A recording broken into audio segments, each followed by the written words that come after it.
What's going on, everyone? It's Corey here from the Breakevens, giving you another Super Coach team preview, the very last team preview. What a ride it has been. We've about to go through the 18th team, so we've gone through all 18 teams, all the news, all the ins, outs, primos, mid prices, rookies, fixtures, and buys. We've gone through it all. It's been a lot of fun. But after this one, we get into some player profiles, some more team news, a team reveal from me for January. You got rookie dump, the mid price dump, which is just basically all the rookies I feel weren't, I guess, worthy of a separate video, and that I could just all put a whole bunch into the one video and talk about them quickly. And same with the mid prices. So that is all coming up in the coming days, weeks, months, depending when you're watching this. So if there's any videos that you have missed out on any of the teams, make sure you go check them out because a bunch of information in all of them and news that you can't miss and you need to know.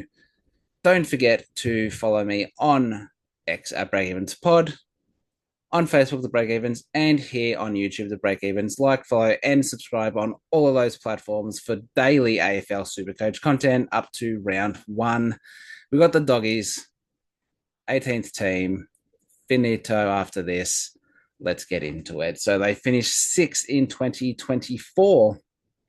Few ins, few outs, but a very relevant Supercoach side. So let's get into the ins. So in came Sam Davidson at he was pick 51.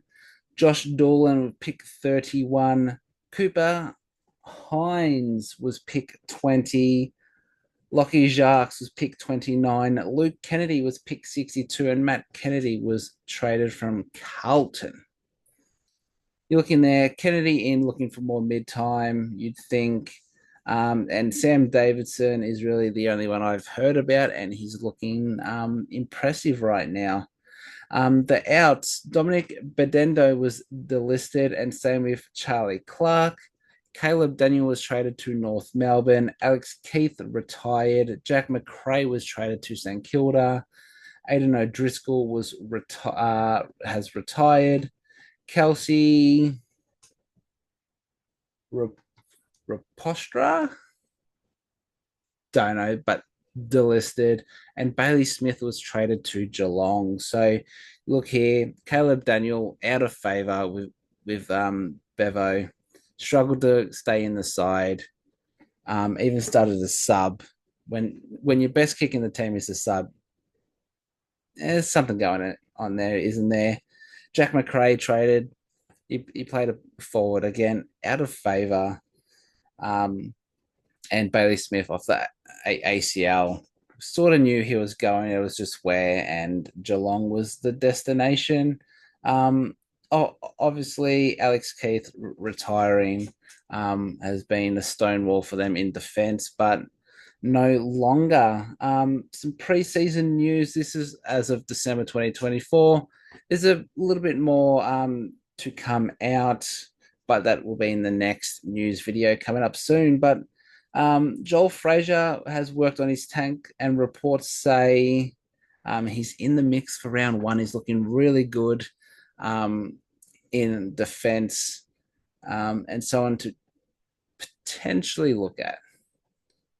They do rate him. I believe he signed an extension, even though he played VFL mainly last season.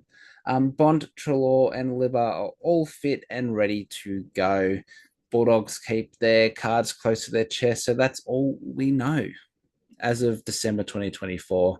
Obviously, this is coming out mid-January, mid to late January, so we'll know a little bit more. So make sure you look out for that preseason news video coming out soon. So let's get into the Supercoach selections. There's a lot of people to talk about here. So up first for the primos, you got Bailey Dale, 528k defender. He's the only kicker in the side. If Joel Frazier plays, he's going to get some. But Bailey Dale is him. Can he go 100 plus? I think he can. He's the only guy who's going to kick the ball. So all the meters gained is going to be from him. Maybe Bailey Williams, you know, gets a little bit, but it's all Bailey Dale. Am I going to pick him at 528? I'm probably not, just because I feel like it's an awkward price to start. He'll definitely be a pod, but we have some cheaper options that can help us fit our sides in. Marcus Bontempelli is next at 681k as a midfielder. You just lock him in. You know what you're going to get from the Bont. What did he go 126 last season? He can do that again. The days of him playing forward are mostly over, unless he's playing with a little niggle. He's your VCC each week. Lock him in. Adam Treloar, 628k mid, had an absolute stunner of a season, 116 average. Can he back it up? He was fully fit last season. He started like a house on fire and he continued that form. Does he do that again? I don't think he does. I think Ed Richards and Matt Kennedy might take some mid time off of him. He's someone that Bevo had played forward the season before, and had him push up the ground. And I think that could be something he could potentially do again. But career best season 116. I think he's more 110 than 115. So maybe a slight regression for Adam Treloar. I don't think he backs it up. So for that, it's a no for me. Tom Liberatore, 561k mid. He averaged 104 in 24. Expect the same. He's a 105 guy. Does what he needs to for the team. Is that the defensive guy? No, tackles, gets the possessions. I don't really see him as 110. So at 561k, again, it's probably a no. You don't want too many of these guys because I believe they have a tough buy, which we'll get into a little bit later. So, Liver's going to play mid because it's the only place he can really play, isn't it? So, probably a no. Tim English is an interesting one at 581k as a ruck. He scored 108 and had an average of 108 last season. He absolutely burnt me. He basically derailed my season last season. So I didn't start him. And my whole game plan was Shrek Darcy's injured. Luke Jackson's going to start early. He's going to score well. Darcy comes back in. He's made enough cash. I just switch to English because I thought he might have lost a little bit of money. So did that. It was only like 30 to 50k between Jackson and English. Awesome. I got English, one of the number, one or two rucks in the league, and he absolutely sputtered it up. And I was having scores of like 80s, 70s, 90s, and then you got Tristan Sherry there who's going 130, 140, and I'm there going, why didn't I just get Sherry? And I've wasted a trade. Well, actually, I wasted two trades to get enough money for him. Absolute debacle. Anyway, I'm getting derailed. He burnt me anyway. Can he return to his form where he was going 115, 120? I don't think so. And that's just because I think they really want to push Sam Darcy. He showed a lot last season and he was quite serviceable in the ruck. He's similar to Tim English, just tall, lanky, except he can play forward. So when he goes forward, he can impact. Tim English is usually a pretty good shot for goal, but he's not really going to play that main forward role, is he? So also, I think the rule change that rucks were allowed to push other rucks out. Don't think that helped him at all. So wait for mid-season. If he's popping off, you get him, but you probably don't start him. Mid-price and value options, we have Ed Richards here, 531k mid. How much mid rotation does he get? He looked really good there. I think if they do decide to push a Trelaw out to add a few people in, then Richards, Richards is still going to get some mid time. It's just how much. I think he needs an injury in that midfield for him to become a real option. But most likely he's going to play off the halfback and then push up to the contest when he can. Good scorer. We saw that. It's only a matter of time, till both of Trelaw's hamstrings go and he's straight back in there. Next is Matt Kennedy, 414k as a mid forward. What is his role going to be? You'd think leaving Carlton and going to Bulldogs that there would have been talks about, right, you're going to get some mid time because he's a midfielder. Bevo's probably gone, mate, you're going to play some mid, but you also got to be ready to play some forward time. He's gone, just as long as I'm playing mid. So what is his role going to be? I think he starts forward. You got Bontrell or Libber there. Those are your main three. And I even think Richards is ahead of him. So maybe he's like fifth string. It was a really, really weird one, that trade. So I think he's just an absolute avoid. Could be good for draft leagues though. Rookies, you got Jed Bustling, 119k defender. He's very close to the 22. Probably should have played a bit more last season. Did great in the VFL. Contract extension, so they rate him. If he is in the best 22, is he the sub? He probably is. Let's be honest, he probably is. But he'll be playing off that halfback, good user. Is that medium type defender? So keep an eye on him. He's cheap. He'll be very serviceable for like a 70 on our benches. And the other one is Sam Davis, 113k forward. He's impressed so far. I think, was it today he got on the end of a few. Again, it'll be in the preseason news coming up soon, but he's been impressing. He's looked the goods. Is he best 22 at the moment? Probably not. Does he start at the sub? I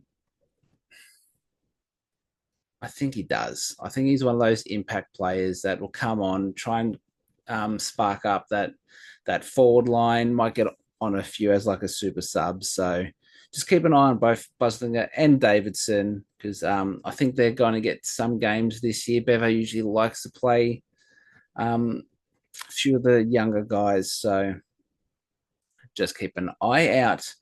All right, let's go through the buys and the fixtures. So the Doggies have the round 12 bye, which is the tough one because they share with Carlton, North Melbourne, and Port Adelaide. As I've said in the other ones, you've got your DeConnings, your Cripps, your Cheras, and then for North you got Sheasel, you got Sherry, McKercher, Wardlaw, Parker. Did I say Caleb Daniel, LDU? Am I missing anyone? I think that's about it. And Port Adelaide, you got your Butters, your Rosies, your Horn Francis, and potentially Kane Farrell if he's popping off. So tough buy. How many of these guys can you ride? Probably just Bont for now. For me, is the one.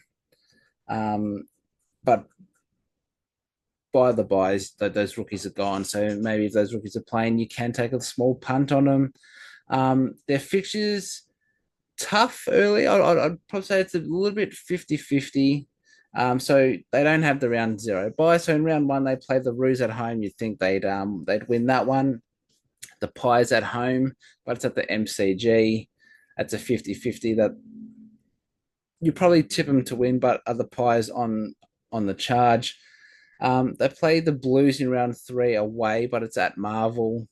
Again, 50-50 that. Freo away in round 4 will be a tough one. Lions away, but it's Gather round. So the fact that it's not at the Gabba makes it slightly easier, but it's the reigning premiers. And the Saints in round 6 at home, you'd think they'd win that, but it could be a tight contest. They played the Lions twice, the Bombers twice, Freo twice, Giants twice, Roos twice, and Saints twice. So Lions, Freo, and the Giants, tough ones. Bombers, do you think they go 50-50 there, or just 2-0 because it's the Bombers? Roos, they should go 2-0.